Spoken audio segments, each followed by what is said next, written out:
নমস্কার, কেমন আছেন সবাই?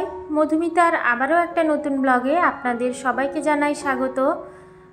আশা করব যে যেখান থেকে আজকের আমার এই ব্লগটা দেখছেন সবাই ভালো আছেন, সুস্থ আছেন এবং স্বাভাবিক আছেন। আমি এবং আমার পরিবারের সদস্যরাও ঠাকুরের আশীর্বাদে সবাই বেশ ভালো আছি। আজকে হচ্ছে শুক্রবার আর এখন বাজে ঘড়ির কাঁটায় সকাল 7টা। এখন থেকেই আমি আপনাদেরকে সঙ্গে নিয়েই আমার আজকের এই ব্লগটা শুরু করছি। সকালবেলা ঘুম থেকে উঠে বাড়ির কাজকর্মগুলো প্রায় শেষ করে নিয়েছি। এরপর সমস্ত ঘরের দরজা জানলাটা খুলে দিয়ে সোজা চলে এসেছি রান্নাঘরে জানলাটা খুলে এবার গ্যাস ওভেনটা একটু পরিষ্কার করে নেব আর রান্নাঘরটাকে একটু গুছিয়ে নেব। গতকালকে রাত্রে যদিও বা রান্নাঘরটা পরিষ্কার করে গেছিলাম, তবুও সকালবেলা করে প্রত্যেক দিন একবার না মুছে নিলে ঠিক মনটা শান্তি হয় না। কারণ এখানে যেহেতু খাওয়ার জিনিস বানানো হয়, সেই জন্য সবসময় এই জায়গাগুলোকে পরিষ্কার পরিচ্ছন্ন রাখা খুবই দরকার। তাহলে কি হয়, টিকটিকি বা আরশোলা এর উপরে হয়তো রাত্রেবেলা হলে হেঁটে চলে যায়, তখন কিন্তু আমি তো আর দেখতে পাই না। সকালবেলা ওই জন্য একটু পরিষ্কার করে নিই। তাছাড়া খাবার বানানো জায়গা যতটা পরিষ্কার পরিচ্ছন্ন থাকবে স্বাস্থ্যের পক্ষে বাড়ির প্রত্যেকেরই নিজের সবারই খুবই ভালো হয়। আর আজকে হচ্ছে যেহেতু শুক্রবার, আর আমি যেহেতু শুক্রবার করে সন্তোষী মায়ের ব্রত করি, সেই জন্য রান্নাঘরটাকে একটু বেশি পরিষ্কার করে নিই। কারণ এখানে এঁঠো কাঁটার একটু ব্যাপার থাকে, তো ওই জন্য সকালবেলা করে একটু ভালো করে মুছে নিই।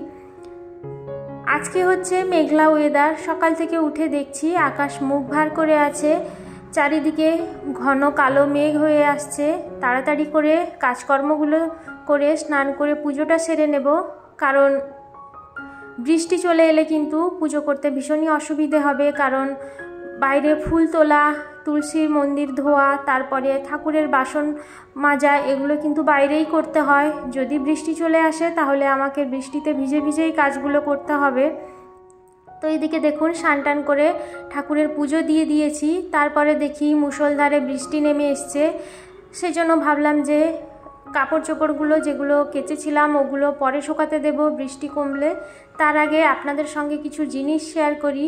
এই যে এগুলো আমি অনলাইনে এনেছি, কিছু কৌটো। সেই কৌটোগুলোকে এবার বের করে ভালো করে ধুয়ে নেব। এর মধ্যে মোট 18টা কৌটো আছে, বড়, মাঝারি এবং ছোট।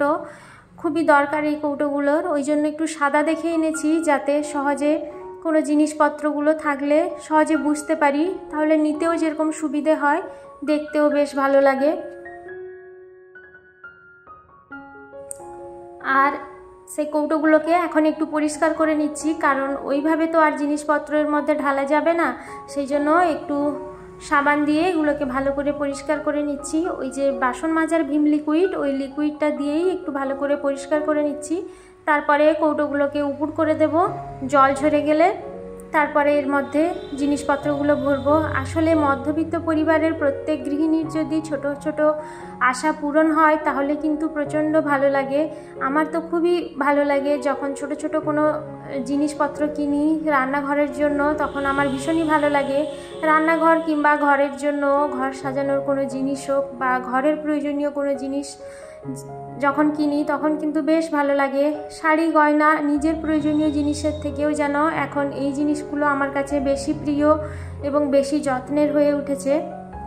তো এই যে কৌটোগুলোকে এবার এইভাবে একটু উপর করে রাখি, পরে এগুলোর থেকে জল ঝরে গেলে তারপরে জিনিসপত্রগুলো ভরবো। আর এদিকে আরও একটা জিনিস নিয়েছি, এখানে হচ্ছে 3টে প্লাস্টিকের কৌটো আছে, মানে বড় বড়, 10 কেজি, 5 কেজি আর মনে হয় 1 কেজি,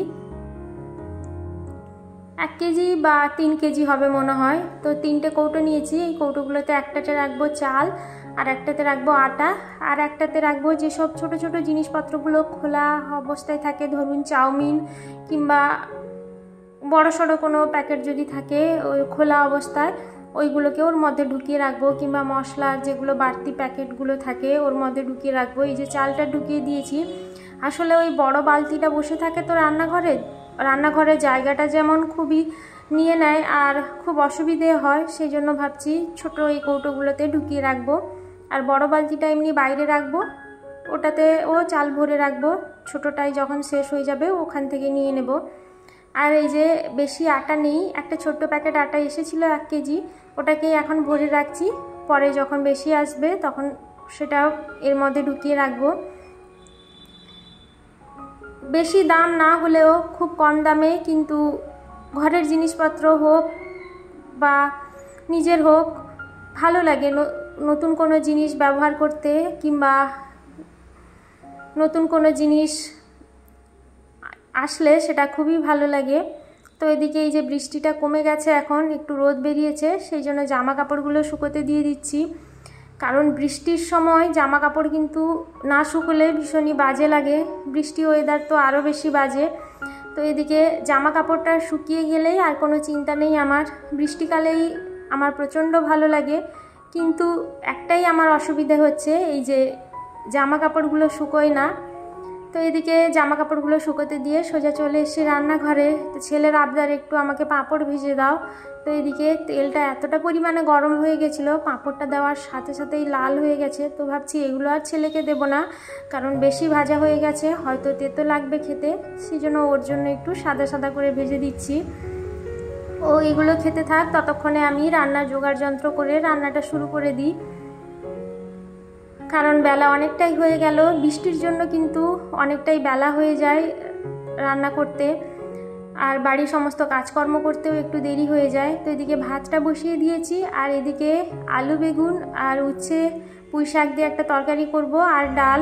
নিরামিষ দিনে তো তেমন কোনো রান্নার চাপ থাকে না, শুধু জোগাড় যন্ত্রটা করে নিলেই হয়। আর ভাবছি বাড়ির আর যারা সদস্যরা আছেন তাদের জন্য ডিম সেদ্ধ করে দেব, কিংবা ডিম ভেজে দেব, কারণ আমার সাথে সাথে অন্যেরা তো নিরামিষ খেতে পারবে না, সবার একটু অসুবিধে হয়, তো সেই জন্য সবার জন্য ডিম করে দেব। তো এদিকে পুঁই শাক রান্নাটা প্রায় হয়ে এসছে, শুধু আর ডালটা হবে, তাহলেই হয়ে যাবে। তাহলে বন্ধুরা, আমার ব্লগ আপনাদের কেমন লাগছে অবশ্যই আমাকে কমেন্ট করে জানাবেন। আর আমার ভিডিওর যদি কোথাও একটু আপনাদের ভালো লেগে গিয়ে থাকে, তাহলে আপনাদের কাছে অনুরোধ জানাবো আমার চ্যানেলটিকে সাবস্ক্রাইব করে আমার পাশে থেকে যাওয়ার জন্য। আর যারা যারা এখনও পর্যন্ত অলরেডি আমার চ্যানেলটিকে সাবস্ক্রাইব করে আমার পাশে থেকে গেছেন, তাদের প্রত্যেককেই আমি জানাবো অসংখ্য ধন্যবাদ।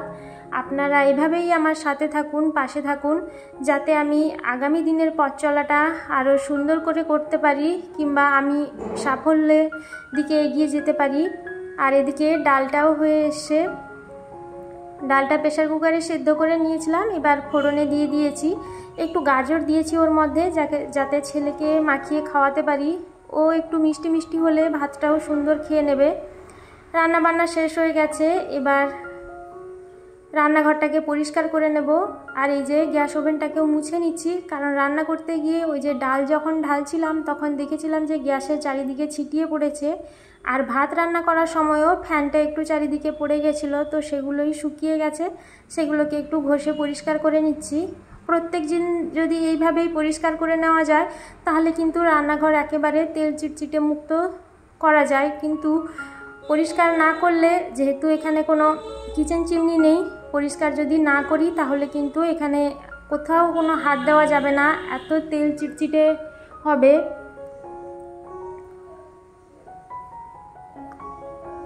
তো এই যে কাজগুলো করতে করতে, আপনাদের সঙ্গে গল্প করতে করতে প্রায় অনেকটাই সময় চলে গেছে।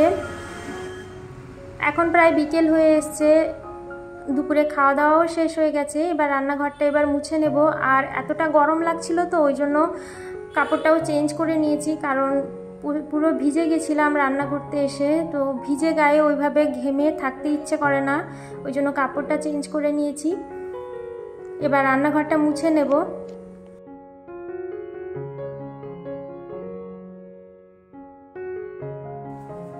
আর এদিকেই ব্ল্যাঙ্কেটের একটা কভার এনেছিলাম, মানে যখন নতুন ব্ল্যাঙ্কেট এনেছিলাম তখন যে কভারটা দিয়েছিল সেটা ছিঁড়ে গেছে, মানে ওটার কোয়ালিটি তো অতটা ভালো নয়।